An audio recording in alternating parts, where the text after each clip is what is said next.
Vous savez, Ebola est une maladie nouvelle qui nous surprend, même si Ebola est là depuis peut-être une trentaine d'années.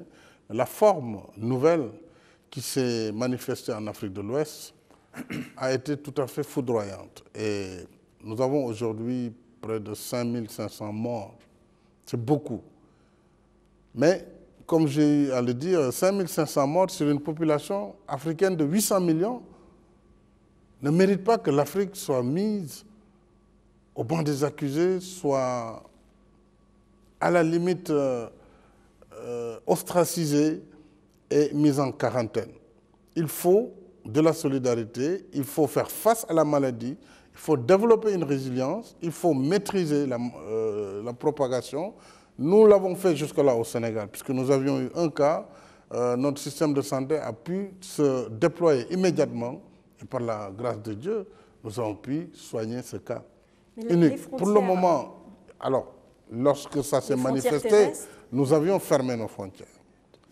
La frontière terrestre est encore fermée avec la Guinée. Ce n'est pas vraiment un mépris, au contraire. Mais c'était une manière d'abord de faire face à la propagation de la maladie et d'avoir une maîtrise sur ce qui se passe.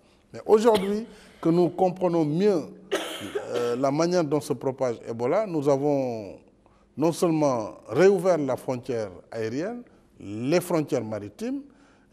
Donc aujourd'hui, les échanges se font et nous avons développé une solidarité réellement avec tous les pays, puisque même pendant la période où il y avait une fermeture, nous avions un couloir humanitaire qui a permis à d'autres pays d'intervenir en Guinée, et en Sierra Leone et au Libéria. Donc je demande que la communauté internationale accompagne les pays.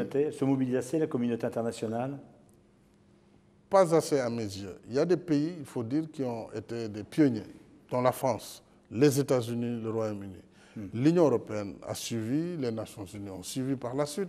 Elle s'est mobilisée, la communauté internationale, mais elle a mis du temps, il faut le dire, avant de prendre conscience du danger que représentait Ebola. Au départ, je pense que les gens ont considéré que c'était simplement une maladie africaine, peut-être, qui se déploie en Afrique. Mais aujourd'hui, il y a une prise de conscience et il faut souhaiter que les choses évoluent positivement.